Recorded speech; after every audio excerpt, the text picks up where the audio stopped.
ആ ചെന്നൈയിൽ എത്തിയപ്പോഴാണ് ചില കോൺഗ്രസ് നേതാക്കൾ ഈ മണത്തറിഞ്ഞ് അവിടെയുള്ള ചില കോൺഗ്രസുമായി ബന്ധമുള്ളവരെ ഇടപെടിച്ച് നേരെ തിരിച്ചയച്ചത്.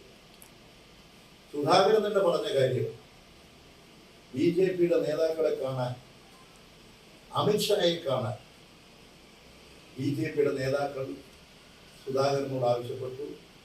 സുധാകരനുമായി ചർച്ച ചെയ്തു.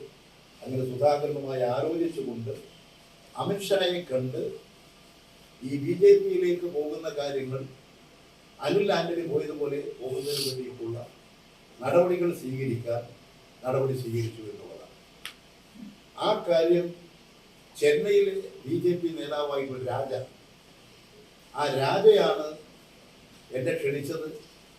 ആ രാജ ക്ഷണിച്ചത് കൊണ്ടാണ് ഞാൻ അങ്ങോട്ട് പോകാൻ തയ്യാറായത് എന്ന് തന്നെ സുധാകരൻ വ്യക്തമാക്കിയിട്ടുണ്ട്. BJPയിലേക്ക് പോകാൻ.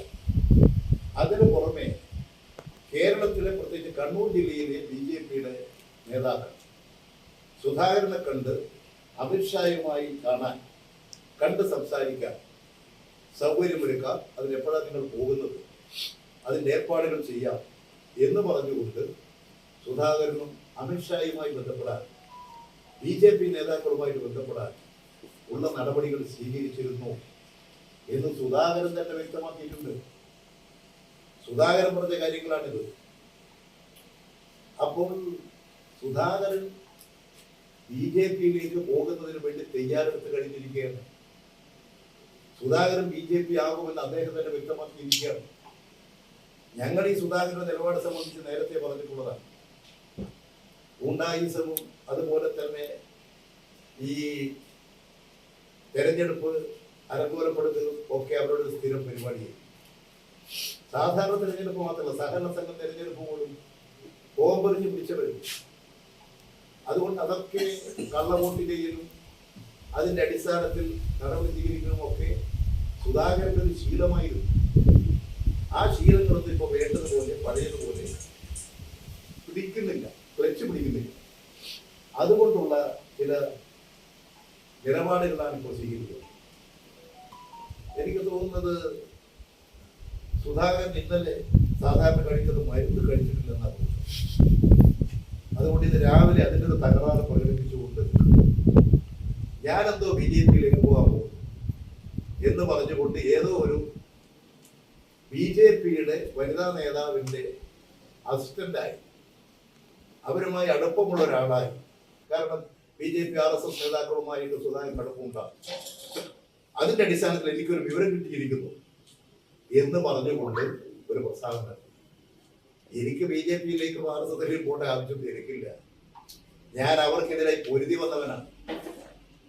എന്നെ കൊല്ലാൻ നിരവധി തവണ RSSകാർ ബോംബെറിഞ്ഞതാണ്. വാനൂരിൽ വെച്ച് ഒരു തവണയല്ല, 3 തവണ എന്നെ ബോംബെറിഞ്ഞതാണ്. ഒരു തവണ ഞാൻ ബോംബെറിഞ്ഞിട്ട് തലശ്ശേരി ആശുപത്രിയിലായിരുന്നു. 3 തവണ എന്നെ വധിക്കാൻ ബോംബെറിഞ്ഞ് നടന്നിട്ടുള്ള RSS BJP ആ പാർട്ടിയെ കുറിച്ച് ഇങ്ങനെ ഒരു കാര്യം പറഞ്ഞാൽ ഈ നാട്ടിലെ സുധാകരന്റെ എനിക്കൊന്ന് അൽഷിമേഴ്സ് ഉണ്ട്. അദ്ദേഹത്തിന് എനിക്കൊരു ഓർമ്മക്കുറവുണ്ട്. എന്തോ ഒരു തകരാറുണ്ട്. ഈ തകരാറും കൊണ്ടെല്ലാം പോയാൽ എങ്ങനെ കോൺഗ്രസിനെ നയിക്കാൻ കഴിയും? ഇങ്ങനെ ആളുകൾക്ക് എങ്ങനെ ജനങ്ങൾക്ക് വോട്ട് ചെയ്യാൻ കഴിയും? അതുകൊണ്ട് ആദ്യം സാമാന്യഗതിയിൽ ഒരു നല്ല മനുഷ്യനാകാൻ നോക്കുക, ഒരു നല്ല രാഷ്ട്രീയ നേതാവാകാൻ കഴിയുമെന്ന് പരിശ്രമിക്കുക, മരുന്ന് കൃത്യമായി കഴിക്കുക, ഓർമ്മശക്തി തിരിച്ചു പിടിക്കൂ, സത്യങ്ങളിൽ ഊന്നി നിൽക്കൂ. ഇതിന് പറഞ്ഞതെന്താ, ഞാൻ ദുബായിൽ പോയി ആരോ കാണാൻ.